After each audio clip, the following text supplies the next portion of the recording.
O desejado de todas as nações. Capítulo 72. Em memória de mim.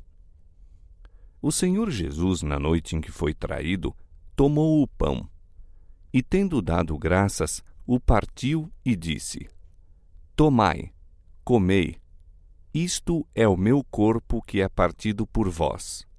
Fazei isto em memória de mim. Semelhantemente também, depois de cear, tomou o cálice, dizendo: Este cálice é o novo testamento do meu sangue. Fazei isto todas as vezes que beberdes, em memória de mim. Porque todas as vezes que comerdes este pão e beberdes este cálice, anunciais a morte do Senhor até que venha. Cristo se achava no ponto de transição entre dois sistemas e suas grandes festas. Ele, o Imaculado Cordeiro de Deus, estava para se apresentar como oferta pelo pecado e queria, assim, levar a termo o sistema de símbolos e cerimônias que por 4.000 anos apontara à sua morte.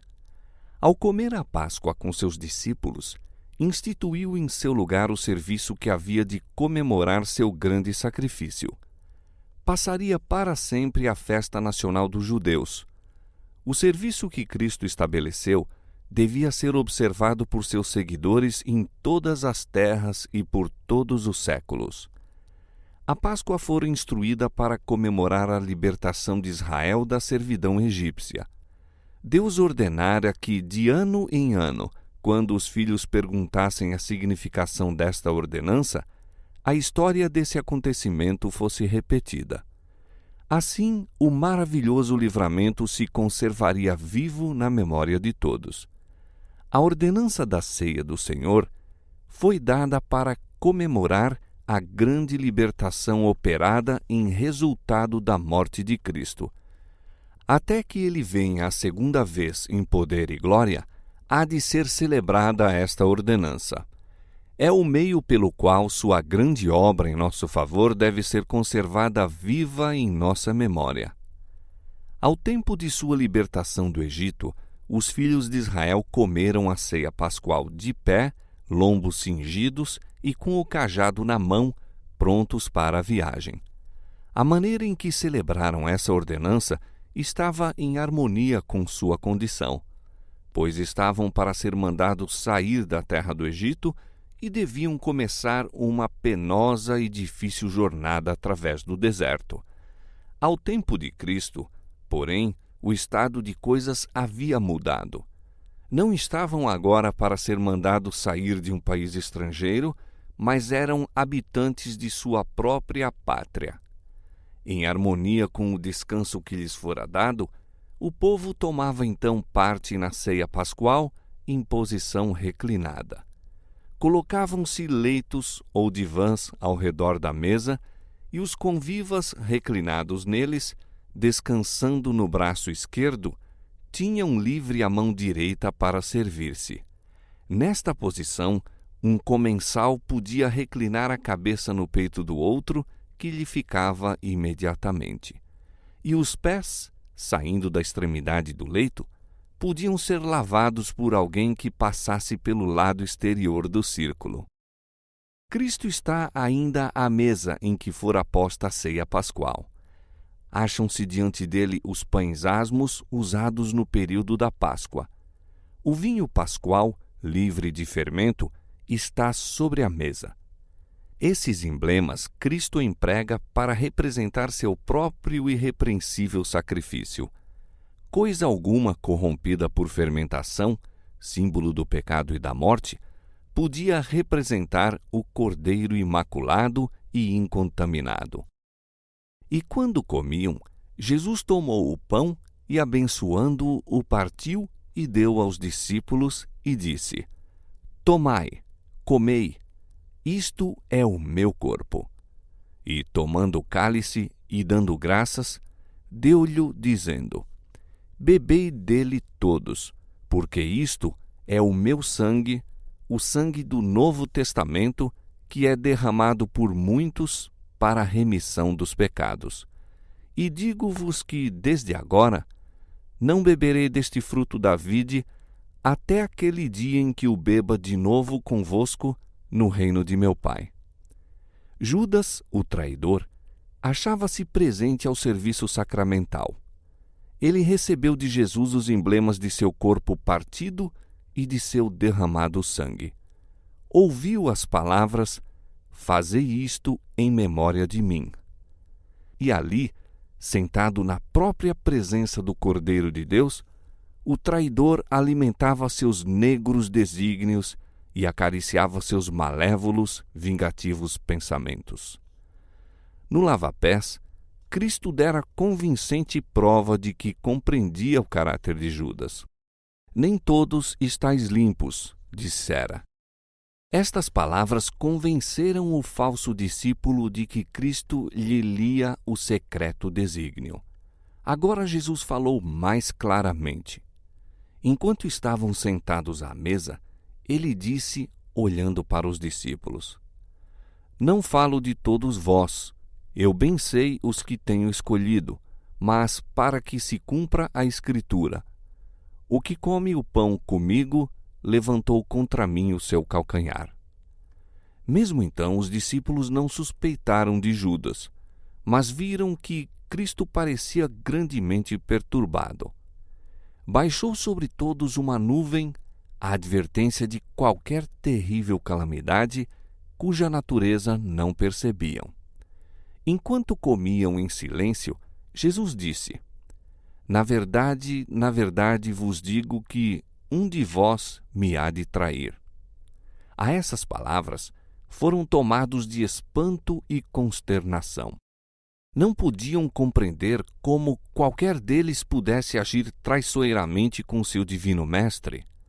Por que motivo o haveriam de trair? E entregá-lo a quem? Que coração poderia conceber um tal desígnio? Por certo, nenhum dos 12 favorecidos, que foram privilegiados acima de todos os demais em ouvir os seus ensinos, que partilharam de seu admirável amor e por quem ele tivera tão grande consideração, pondo-os em íntima comunhão consigo. Ao ponderarem a importância de suas palavras e lembrarem quão verdadeiras eram suas declarações, apoderaram-se deles a desconfiança de si mesmos e o temor. Começaram a examinar o próprio coração, a ver se nele se haveria abrigado um pensamento contra seu mestre. Com a mais dolorosa emoção, um após outro indagou: "Porventura sou eu, Senhor?" Mas Judas guardava silêncio. Em profunda aflição, João indagou por fim: "Senhor, quem é?" E Jesus respondeu: "O que mete comigo a mão no prato, esse me há de trair. Em verdade, o Filho do Homem vai, como acerca dele está escrito, mas ai daquele homem por quem o Filho do Homem é traído. Bom seria para esse homem se não houvera nascido." Os discípulos haviam perscrutado atentamente o rosto uns dos outros enquanto indagavam: "Porventura sou eu, Senhor?" E depois o silêncio de Judas atraiu para ele todos os olhares. Por entre a confusão de perguntas e expressões de espanto, Judas não ouvira as palavras de Jesus em resposta à pergunta de João. Mas então, para fugir à investigação dos discípulos, perguntou como eles haviam feito: "Porventura sou eu, Rabi?" Jesus respondeu solenemente: "Tu o disseste." Surpreendido e confuso, ao ser exposto seu desígnio, Judas ergueu-se apressado para deixar a sala. Disse, pois, Jesus: "O que fazes, falo depressa." E tendo Judas tomado o bocado, saiu logo, e era já noite. Noite se fez para o traidor ao sair ele da presença de Cristo para as trevas exteriores. Até dar esse passo, Judas não passara os limites da possibilidade de arrependimento. Mas, quando saiu da presença de seu Senhor e de seus condiscípulos, fora tomada a decisão final. Ultrapassara os termos. Admirável fora a longanimidade de Jesus no trato para com essa alma tentada. Coisa alguma que pudesse salvar Judas deixara de ser feita. Depois de ele haver por 2 vezes tratado entregar seu Senhor, deu-lhe ainda Jesus oportunidade de arrependimento. Lendo o secreto intento do coração traidor, Cristo lhe deu a última, cabal prova de sua divindade. Isto foi para o falso discípulo a derradeira chamada ao arrependimento. Não se poupou nenhum apelo que o coração divino humano de Cristo pudesse fazer. As ondas de misericórdia, repelidas pelo obstinado orgulho, volviam em mais poderoso volume de subjugante amor. Mas se bem que surpreendido e alarmado ante a descoberta de sua culpa, Judas apenas se tornou mais determinado. Na ceia sacramental, saiu para completar sua obra de traição. Ao proferir o ai sobre Judas, Cristo tinha também um desígnio misericordioso para com seus discípulos. Deu-lhes assim a suprema demonstração de sua messianidade. Desde agora vô-lo digo antes que aconteça, para que, quando acontecer, acrediteis que eu sou. Houvesse Jesus permanecido em silêncio, em aparente ignorância do que lhe havia de sobrevir, os discípulos teriam podido pensar que seu mestre não possuía divina previsão e se teriam surpreendido ficando entregues às mãos da turba assassina. 1 ano antes, Jesus dissera aos discípulos que ele escolhera 12 e que um era diabo. Agora, as palavras a Judas, mostrando que sua traição era plenamente conhecida por seu mestre, fortaleceria a fé dos verdadeiros seguidores de Cristo durante sua humilhação. E quando Judas chegasse ao seu terrível fim, lembrar-se-iam do ai que Jesus proferira sobre o traidor. E o Salvador tinha ainda outro intuito. Não privara de seu ministério àquele que sabia ser um traidor. Os discípulos não haviam entendido suas palavras quando dissera no lava-pés: Vós estáis limpos, mas não todos. Nem mesmo quando à mesa declarara: O que come o pão comigo levantou contra mim o seu calcanhar. Mais tarde, porém, quando o sentido disso ficasse claro, eles teriam motivo para considerar a paciência e misericórdia de Deus para com o que mais gravemente pecara. Se bem que Jesus conhecesse Judas desde o princípio, lavou-lhe os pés. E o traidor teve o privilégio de unir-se com Cristo na participação do sacramento. Um longânimo Salvador empregou todo o incentivo para o pecador o receber, arrepender-se e ser purificado da contaminação do pecado. Esse exemplo nos é dado a nós. Quando supomos que alguém está em erro e pecado, não nos devemos apartar dele. Não devemos, por nenhuma indiferente separação, deixá-lo presa da tentação ou empurrá-lo para o terreno de Satanás. Esse não é método de Cristo. Foi porque os discípulos estavam em erro e falta que ele lhes lavou os pés, e todos, com exceção de um dos 12, foram assim levados ao arrependimento. O exemplo de Cristo proíbe exclusão da ceia do Senhor. Verdade é que o pecado aberto exclui o culpado. Isto ensina plenamente o Espírito Santo. Além disso, porém, ninguém deve julgar. Deus não deixou aos homens dizer quem se apresentará nessas ocasiões, pois quem pode ler o coração? Quem é capaz de distinguir o joio do trigo? Examine-se, pois, o homem a si mesmo, e assim coma deste pão e beba deste cálice, pois qualquer que comer este pão ou beber o cálice do Senhor indignamente, será culpado do corpo e do sangue do Senhor. Porque o que come e bebe indignamente, come e bebe para sua própria condenação, não discernindo o corpo do Senhor. Quando os crentes se reúnem para celebrar as ordenanças, acham-se presentes mensageiros invisíveis aos olhos humanos. Talvez haja um Judas no grupo, e se assim for, mensageiros do príncipe das trevas ali estão, pois acompanham a todo que recusa ser regido pelo Espírito Santo. Anjos celestes também ali se encontram. Esses invisíveis visitantes se acham presentes em toda ocasião como essa. Podem entrar pessoas que não são, no íntimo, servos da verdade e da santidade, mas que desejem tomar parte no serviço. Não devem ser proibidas. Acham-se ali testemunhas que estavam presentes quando Jesus lavou os pés dos discípulos e de Judas. Olhos mais que humanos contemplam a cena. Por seu Santo Espírito, Cristo ali está para pôr o selo à sua ordenança. Está ali para convencer e abrandar o coração. Nenhum olhar, nenhum pensamento de arrependimento escapa à sua observação. Pelo coração contrito, quebrantado, espera ele. Tudo está preparado para a recepção daquela alma. Aquele que lavou os pés de Judas anseia lavar todo o coração da mancha do pecado.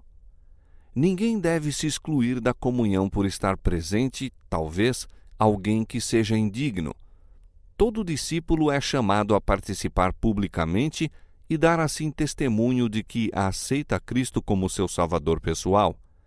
É nessas ocasiões, indicadas por Ele mesmo, que Cristo se encontra com seu povo e os revigora por sua presença. Corações e mãos indignos podem mesmo dirigir a ordenança. Todavia, Cristo ali se encontra para ministrar a seus filhos. Todos quantos ali chegam com a fé baseada nele serão grandemente abençoados. Todos quantos negligenciam esses períodos de divino privilégio sofrerão prejuízo. Deles se poderia quase dizer: nem todos estáis limpos. Participando com os discípulos do pão e do vinho, Cristo se empenhou para com eles como seu Redentor. Confiou-lhes o novo concerto pelo qual todos os que o recebem se tornam filhos de Deus e co-herdeiros de Cristo. Por esse concerto pertencia-lhes toda a bênção que o céu podia conceder para esta vida e a futura. Esse ato de concerto devia ser ratificado com o sangue de Cristo, e a ministração do sacramento havia de conservar diante dos discípulos o infinito sacrifício feito por cada um deles individualmente como parte do grande todo da caída humanidade. Mas o serviço da comunhão não deve ser um período de tristeza. Não é esse o seu desígnio. Ao reunirem-se os discípulos do Senhor em torno de sua mesa, não devem lembrar e lamentar suas deficiências. Não se devem demorar em sua passada vida religiosa, seja ela de molde a elevar ou a deprimir. Não tragam à memória as diferenças existentes entre si e seus irmãos. O serviço preparatório abrangeu tudo isso. O exame próprio, a confissão do pecado, a reconciliação dos desentendimentos, tudo já foi feito. Agora chegam para se encontrar com Cristo. Não devem permanecer à sombra da cruz, mas à sua luz salvadora. Abram a alma aos brilhantes raios do sol da justiça. Corações limpos pelo preciosíssimo sangue de Cristo, na plena consciência de sua presença, se bem que invisível, devem-lhe ouvir as palavras: deixo-vos a paz, a minha paz vos dou. Não vou-la dou como o mundo a dá. Nosso Senhor diz: sob a convicção do pecado, lembrai-vos de que morri por vós. Quando opressos, perseguidos e aflitos por minha causa e a do Evangelho, lembrai-vos de meu amor tão grande que por vós dei a minha vida. Quando vossos deveres vos parecerem duros e severos, e demasiado pesados os vossos encargos, lembrai-vos de que, por amor de vós, suportei a cruz, desprezando a vergonha. quando vosso coração recua ante a dolorosa prova, lembrai-vos de que vosso Redentor vive para interceder por vós. A Santa Ceia aponta à segunda vinda de Cristo. Foi destinada a conservar viva essa esperança na mente dos discípulos. Sempre que se reuniam para comemorar sua morte, contavam como ele, tomando o cálice e dando graças, deu-lhes dizendo: bebei dele todos, porque isto é o meu sangue, o sangue do Novo Testamento, que é derramado por muitos para a remissão dos pecados. E digo-vos que, desde agora, não beberei deste fruto da vide até aquele dia em que o beba de novo convosco no reino de meu Pai. Nas tribulações, encontravam conforto na esperança da volta de seu Senhor. Indizivelmente precioso era para eles o pensamento: todas as vezes que comerdes este pão e beberdes este cálice, anunciais a morte do Senhor até que venha. Estas são as coisas que nunca devemos esquecer. O amor de Jesus com seu subjugante poder deve ser mantido vivo em nossa memória. Cristo instituiu este serviço para que ele nos falasse aos sentidos acerca do amor de Deus expresso em nosso favor. Não pode haver união entre nossa alma e Deus, senão por meio de Cristo. A união e o amor entre irmão e irmão devem ser cimentados e feitos eternos pelo amor de Jesus. E nada menos que a morte de Cristo podia tornar eficaz o seu amor por nós. É unicamente por causa de sua morte que podemos esperar com alegria sua segunda vinda. Seu sacrifício é o centro de nossa esperança. Nele nos cumpre fixar a nossa fé. As ordenanças que indicam a humilhação e sofrimento de nosso Senhor são demasiado consideradas como uma forma. Foram, porém, instruídas para um fim. Nossos sentidos precisam ser vivificados para se apoderarem do mistério da piedade. É o privilégio de todos compreender, muito mais do que fazemos, os sofrimentos expiatórios de Cristo. Como Moisés levantou a serpente no deserto, assim foi o Filho do Homem levantado, para que todo aquele que nele crê não pereça, mas tenha a vida eterna. À cruz do Calvário, apresentando um Salvador a morrer, devemos nós olhar. Nossos interesses eternos exigem que mostremos fé em Cristo.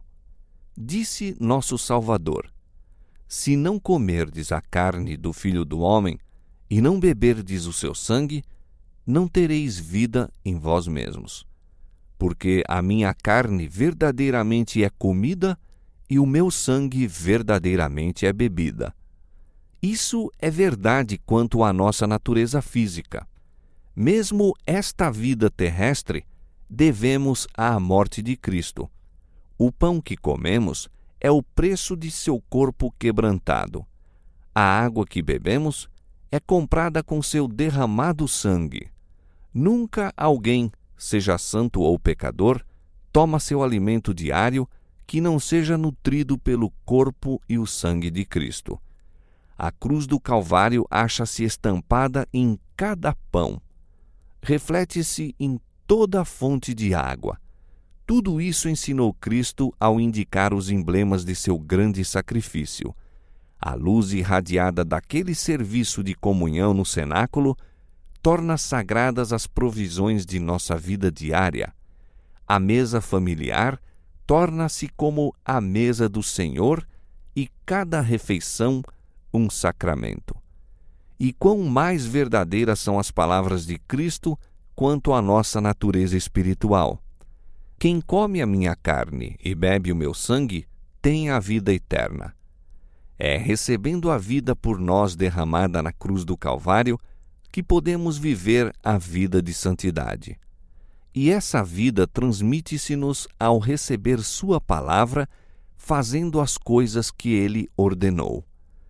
Tornamo-nos então um com ele.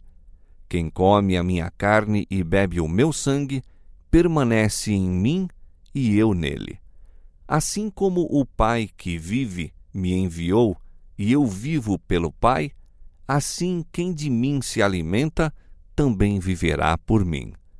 Esta escritura aplica-se em sentido especial à Santa Comunhão. Quando a fé contempla o grande sacrifício de Nosso Senhor, a alma assimila a vida espiritual de Cristo. Essa alma receberá vigor espiritual de cada comunhão.